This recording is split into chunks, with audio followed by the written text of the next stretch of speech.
Hello friends, नमस्कार विद्यार्थी मित्रांनो आज आपण chapter 21 busy at work our internal organs. Busy at work म्हणजे कामात व्यस्त, अवर इंटरनल ऑर्गन्स म्हणजे आपली आंतरिंद्रिय. इंटरनल ऑर्गन्स म्हणजे आंतरिंद्रिय, आपल्या शरीराच्या आतमध्ये असलेली आंतरिंद्रिय किंवा जे ऑर्गन्स आहेत आपल्या बॉडीच्या आतमध्ये किंवा the organs inside the body are called internal organs.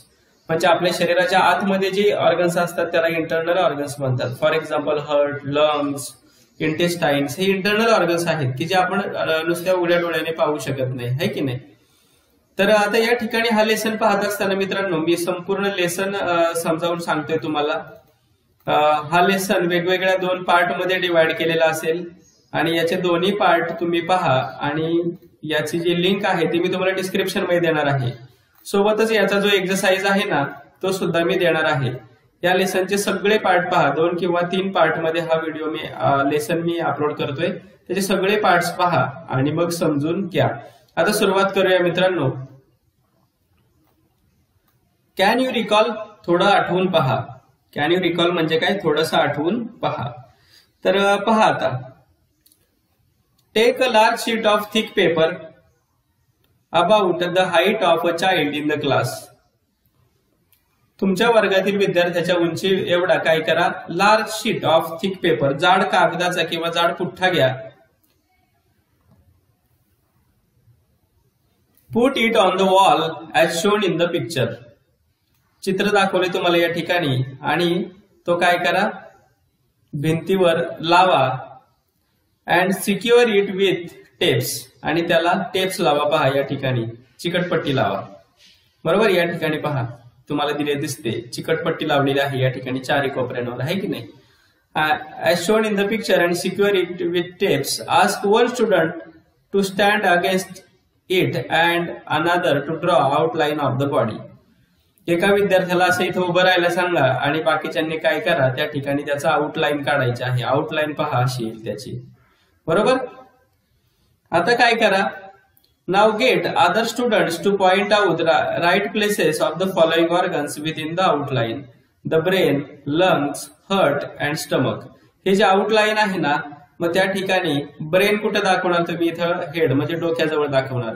Heart इथं चेस्ट जवळ दाखवणार, है की नाही. लंग्स सुद्धा चेस्ट छातीजवळ दाखवणार आणि स्टमक म्हणजे आपलं जे जठर आहे ते इथं दाखवणार तुम्ही पोटाच्या जवळ. बरोबर, हे सगळे इंटरनल ऑर्गन्स आहेत. आणि now recall the following details about each of the organs. आणि प्रत्येकाची पुढील गोष्टी आठवायच्या.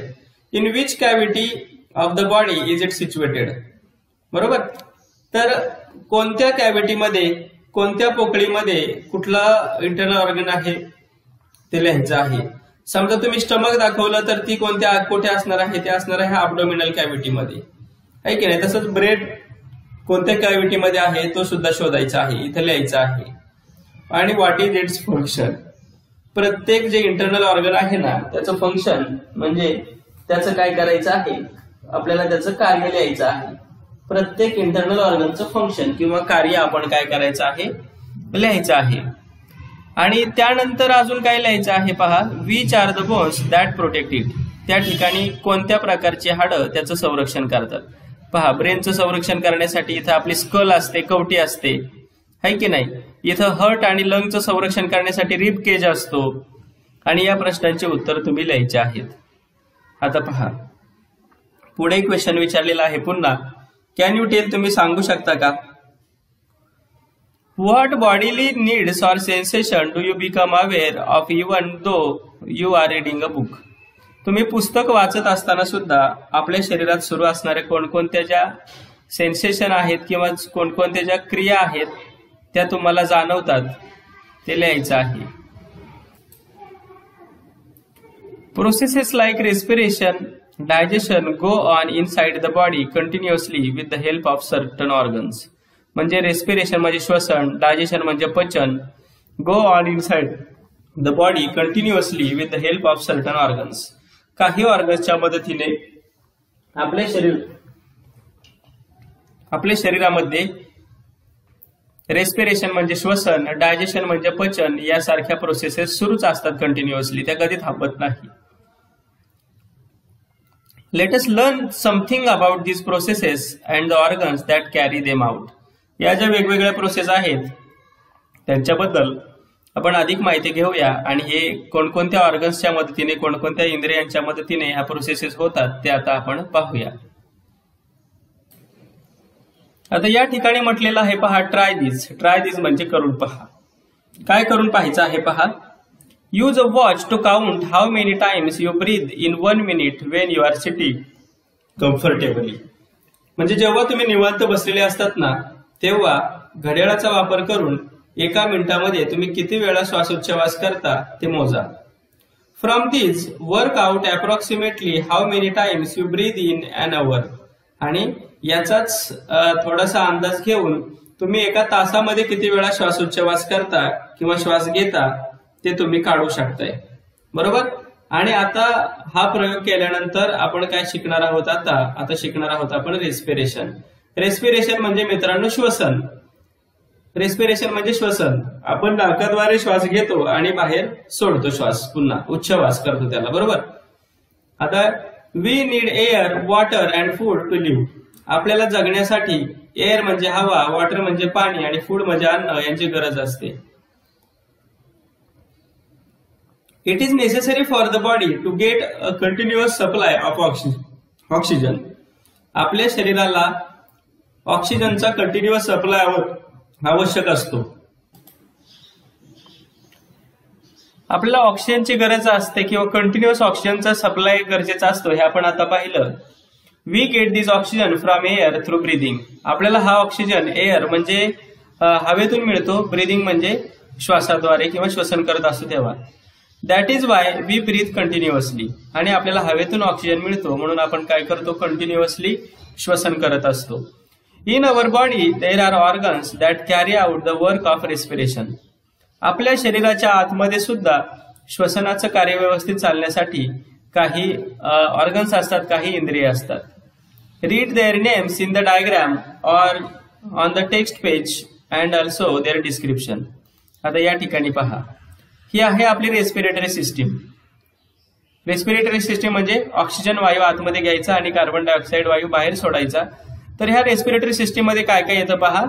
तुम्हाला एरो किंवा बाणाद्वारे दाखवलेलं आहे. आपण पाहू शकतो या ठिकाणी नोज आहे आपला. सगळ्यात सुरुवात होते रेस्पिरेशनची ती नोज म्हणजे नाकात.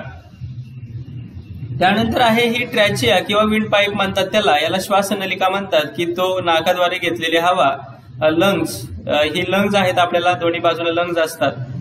ह्या लंग्स म्हणजे फुफ्फुसांपर्यंत पोहोचवण्याचं काम कोण करतं बाळांनो, तर तो विंड पाईप म्हणजे आपली श्वासनलिका करते. आणि खाली डायफ्रॅम असतं, तर डायफ्रॅम म्हणजे श्वासपटल या ठिकाणी असं पडद्यासारखं असतं.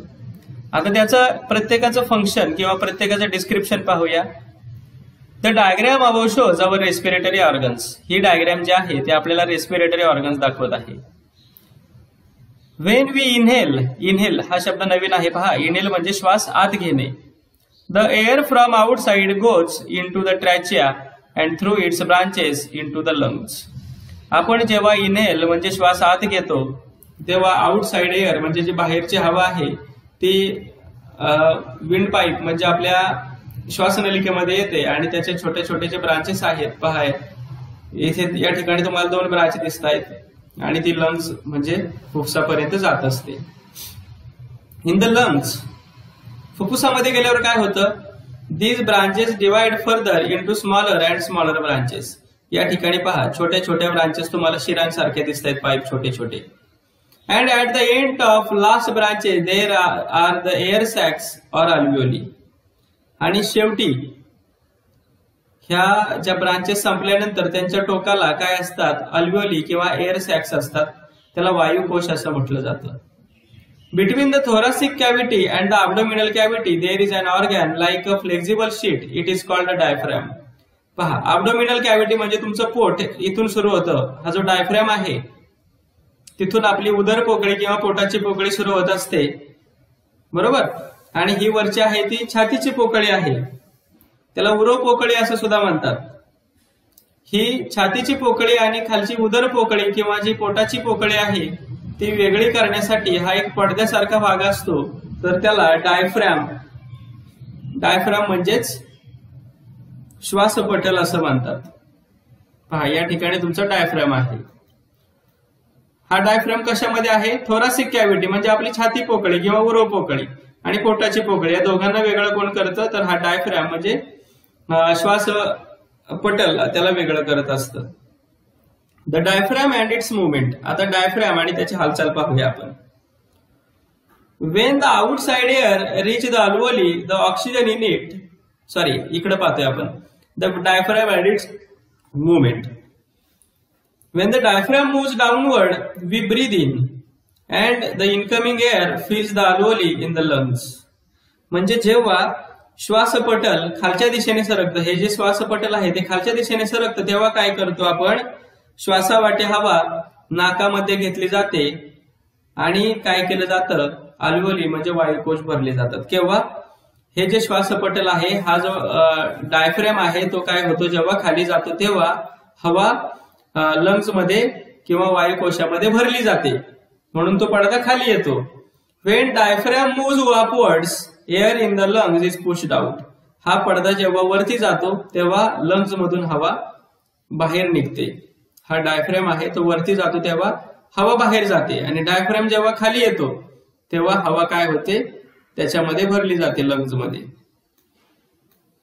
आता एक्सचेंज ऑफ गॅसेस, वायूंचे आदलाबदल पाहूया. एक्सचेंज ऑफ गॅसेस म्हणजे वायूंचे आदलाबदल. आता पहा काय होतं नेमकं. When the outside air reach the alveoli, the oxygen in it pass into the thin blood vessels around the alveoli. वायुकोशामध्ये अल्व्होलीमध्ये जेव्हा बाहेरची हवा भरली जाते तेव्हा काय होतं? हवेमध्ये जो ऑक्सिजन असतो तो कुठं जातो? ज्या ब्लड वेसल्स असतात, छोट्या छोट्या रक्तवाहिन्या असतात, पातळ रक्तवाहिन्या असतात, वायुकोशाभोवती पातळ रक्तवाहिन्या असतात, त्याच्यामध्ये तो ऑक्सिजन जातो and with the blood it flows to all parts of the body. आणि वायुकोशामध्ये ज्या रक्तवाहिन्या आहेत त्याच्या बाजूला त्या रक्तवाहिन्यामध्ये ऑक्सिजन गेला की तो रक्ताद्वारे शरीराच्या सगळ्या भागांमध्ये तो वाहून नेला जातो. बरोबर? आणि मग हा ऑक्सिजन रक्ताद्वारे शरीराच्या सगळ्या भागांमध्ये वाहून नेला जात असताना ऍट द सेम टाइम त्याच वेळी काय होतं बाळांनो? The carbon dioxide that is brought by blood from all parts of the body enters the air in the alveoli. पहा, आणि मग काय होतं? शरीराच्या इतर भागांकडून आलेला जो कार्बन डायऑक्साइड आहे तो काय होतो? वायुकोशामधल्या हवेमध्ये मिसळतो आणि व्हेन वी एक्झेल म्हणजे उच्छवास किंवा हवा बाहेर सोडणे. आणि जेव्हा आपण नाकावाटे बाहेर हवा सोडत असतो त्यावेळी the carbon dioxide is also given out with the air. आणि त्यावेळी कार्बन डायऑक्साइड हवेतून बाहेर सोडला जातो. इन दिस वे, अगदी याचप्रमाणे an exchange of oxygen and carbon dioxide gases take place in the alveoli. अशा पद्धतीने अल्व्होलीमध्ये वायुकोशामध्ये वायूंची देवाणघेवाण होत असते. जेव्हा ऑक्सिजन हवा आत घेतली जाते तेव्हा ऑक्सिजन रक्तामध्ये मिसळतो अल्व्होलीमधून ज्या ब्लड वेसल्स आहेत त्याच्यातून आणि तिथून तो पुढे जातो. डू यू नो, तुम्हाला माहित आहे का? Dust and smoke particles may be present in the air in the atmosphere. वातावरणामध्ये हवेमध्ये डस्ट म्हणजे धूळ आणि स्मोक पार्टिकल्स म्हणजे धुराचे कण किंवा धुळीचे कण हवेमध्ये असतात किंवा वातावरणामध्ये असतात. There may have been disease producing micro organisms. आणि त्या हवेमध्ये डिसीज प्रोड्युसिंग मायक्रो ऑर्गॅनिझम्स म्हणजे रोग निर्माण करणारी जंतू सुद्धा असतात. They are harmful for the body. ते आपल्या शरीरासाठी घातक असतात. The inner lining of the respiratory organs has the fine hair like structures called cilia. आपल्या नाकाच्या आतमध्ये inner lining of the respiratory organs म्हणजे नाक असेल किंवा जो विंड पाईप असेल त्याच्या नाकामध्ये पहा, तुमच्या आपल्या नाकामध्ये हेअर लाईक स्ट्रक्चर असते किंवा केस असतात आपल्या नाकामध्ये असं तुम्ही म्हणता, त्याला सिलिया असं म्हणतात. आणि ह्या नाकामध्ये जे केस असतात त्यांचं काम काय असतं पहा. On this inner lining there is also a layer of sticky substance called mucus. आणि आपल्या नाकामध्ये एक चिकट पदार्थ असतो त्याला म्युकस म्हणतात, बरोबर की नाही? त्याला शेंबूड किंवा श्लेष्मा असं सुद्धा म्हणतात, मराठीमध्ये त्याला श्लेष्मा म्हणतात. तुम्ही तो चिकट पदार्थ तुमच्या भाषेमध्ये काय म्हणतात ते तुम्हाला माहिती, त्याला श्लेष्म असं म्हणतात. आणि जेव्हा आपण हवा आत घेतो तेव्हा डस्ट असेल, धूळ असेल तर ती धूळ त्याला चिकटली जाते आणि जे हार्मफुल सबस्टन्सेस असतात ते आपल्या शरीरामध्ये किंवा लंग्स पर्यंत ते पोहोचत नाहीत. कशामुळे? या म्युकसमुळे किंवा हेअर लाईक जो भाग आहे त्याला ती गोष्ट चिकटल्यामुळे, धूळ चिकटल्यामुळे ते पदार्थ त्या ठिकाणीच अडकून राहतात, लंग्स पर्यंत ते पोहोचत नाहीत. आता पुढे try this. Count how many times you breathe in 1 minute just after you have run 100 meters. 100 metre धावून आल्यानंतर तुम्ही एका मिनिटामध्ये किती वेळा श्वास घेता ते मोजा. पुढे Get someone else to count how many times you breathe in 1 minute while you are asleep. तुम्ही झोपलेले असताना तुम्ही एका मिनिटामध्ये किती वेळा श्वास घेता ते दुसऱ्या कोणाला तरी मोजायला लावा. And what is the difference in the two counts? आणि या 2 वेळा मोजल्यानंतर त्याच्यामध्ये काय डिफरन्स दिसतो ते शोधायचं आहे. म्हणजे कोणते आपला श्वास जलद किंवा आपण पटपट श्वास केव्हा घेतो, धावून आल्यानंतर की झोपल्यानंतर, ते शोधायचं आहे. आणि याचे कमेंट बॉक्स मध्ये कमेंट करा. आता पाहूया effect of smoking. Effects of smoking. Smoking म्हणजे मित्रांनो धूम्रपान, बिडी सिगारेट ओढणे, त्याला स्मोकिंग म्हणजे धूम्रपान करणे असं म्हणतात. If one keeps smoking over a long period of time the toxic substances in the smoke collect in the respiratory tract. म्हणजे एखादा खूप जास्त काळ, खूप जास्त वर्ष स्मोकिंग म्हणजे धूम्रपान करत असेल तर काय होतं बाळांनो, द टॉक्सिक सबस्टन्सेस म्हणजे विषारी पदार्थ जे आहेत की बिडी सिगारेट ओढल्यानंतर त्या बिडी सिगारेटमध्ये विषारी पदार्थ असतात आणि त्याचा जो धूर आहे तो आपण शरीरामध्ये घेत असतो. आणि हे जे स्मोक मधले जे टॉक्सिक सबस्टन्सेस आहेत, जे विषारी पदार्थ आहेत धुरातले, ते काय होतात, ते collect in the respiratory tract. ते आपल्या फुफ्फुसात साठू लागतात किंवा आपले जे श्वसन मार्ग आहे त्याच्यामध्ये साठू लागतात. नंतर काय होतं, त्याचा परिणाम काय होतो, as a result the air that enters the lungs is not sufficiently purified and impurities in the air begin to accumulate in the lungs. आणि जी हवा आपल्या फुफ्फुसांमध्ये जाते ती नॉट सफिशियंटली प्युरिफाईड म्हणजे ती पुरेशी शुद्ध झालेली नसते. कशामुळे? धूम्रपान केल्यामुळे. And the impurities in the air हे began to accumulate in the lungs. आणि हवेतले जे अशुद्ध पदार्थ आहेत ते अक्युम्युलेट म्हणजे जमा होतात कुठे, आपल्या लंग्स मध्ये. आणि मग नंतर काय होतं, ऍज अ रिझल्ट त्याचा परिणाम होतो the efficiency of lungs is reduce. आपल्या फुफ्फुसाची कार्यक्षमता कमी होते. And the likelihood of getting disease of lung increases. आणि जे फुफ्फुसाचे जे आजार आहेत वेगवेगळे ते होण्याची आपली शक्यता वाढते. केव्हा? धूम्रपान केल्यामुळे. The solid particles in the tobacco smoke from the cigarette or bidi form a sticky layer inside the alveoli. आपण सिगारेट किंवा जो तंबाखूचा धूर आहे किंवा वेडीतील जी तंबाखू आहे त्याचा जो धूर आहे त्याच्यामुळे काय होतं, जे आपल्या अल्वोली आहेत, वायुकोश आहेत छोटे छोटे, त्याच्या आतल्या भागावर स्टिकी लेअर म्हणजे चिकट थर निर्माण होतो त्याच्यामध्ये. And this reduce the amount of oxygen supply to the body. आणि याच्यामुळे काय होतं, शरीराला जो ऑक्सिजन पुरवला जातो तो ऑक्सिजन पुरवठा कमी होतो. केव्हा? आपले जे वायुकोश आहेत ना त्याच्या आतमध्ये तंबाखूच्या धुरामुळे चिकट थर निर्माण होतो तेव्हा. In addition some toxic substances in the tobacco also enter the alveoli. आपल्या वायुकोशामध्ये तंबाखू मधले काही विषारी पदार्थ सुद्धा प्रवेश करत असतात. And these ill effects lead to diseases of respiratory organs including life threatening diseases like lung cancer. आणि याच्यामुळे फुफ्फुसाचा कर्करोग होण्याची सुद्धा शक्यता असते. आता या ठिकाणी खूप महत्वाचा टॉपिक आहे पहा, पॅसिव्ह स्मोकिंग. आता पॅसिव्ह स्मोकिंग, तुम्ही म्हणाल पॅसिव्ह स्मोकिंग म्हणजे काय, तर पॅसिव्ह स्मोकिंग म्हणजे अप्रत्यक्ष धूम्रपान. आता समजा आपण स्वतःहून धूम्रपान करत नसू, आपण स्मोकिंग करत नसू, बेडी सिगारेट ओढत नसू, पण आपल्या आजूबाजूला काही लोक असतात की समजा आपण एखाद्या ठिकाणी समजा बस स्टँडवर बसलोय आणि आपल्या शेजारी एखादा माणूस स्मोकिंग करतोय. मग आता त्याच्या धुराचा सुद्धा आपल्याला त्रास होत असतो आणि अप्रत्यक्षपणे तो धूर जो आहे त्याच्या बिडी सिगारेटचा तो सुद्धा आपल्या नाकामध्ये जात असतो आणि यालाच पॅसिव्ह स्मोकिंग म्हणतात. आता या ठिकाणी पहा काय म्हटलेलं आहे. If there are people around us who smoke, म्हणजे आपल्या अवतीभोवती काही लोक धूम्रपान करत असतील, then we may have to face the consequences of smoking even if we do not smoke ourselves. आपण स्वतःहून जरी धूम्रपान करत नसू तरी सुद्धा आपल्या अवतीभोवती धूम्रपान करणाऱ्या लोकांमुळे आपल्याला त्रास होतो. That is Y there is now a ban on smoking in public places. म्हणून सार्वजनिक ठिकाणी धूम्रपान करण्यास बंदी आहे. तुम्ही दवाखाना असेल, शाळा असेल किंवा बस स्टँड असेल त्या ठिकाणी लिहिलं असतं धूम्रपान करण्यास सक्त मनाई आहे. अशा पद्धतीने मित्रांनो हा रेस्पिरेशन हा पार्ट आपण यातील पाहिला. आता यातील पुढचा जो डायजेशन हा जो भाग आहे तो आपण नेक्स्ट व्हिडिओमध्ये पाहूया.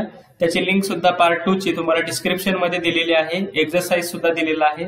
म्हणून आता डिस्क्रिप्शन मध्ये लिंकवर क्लिक करा आणि याच्या पुढचा पार्ट पहा.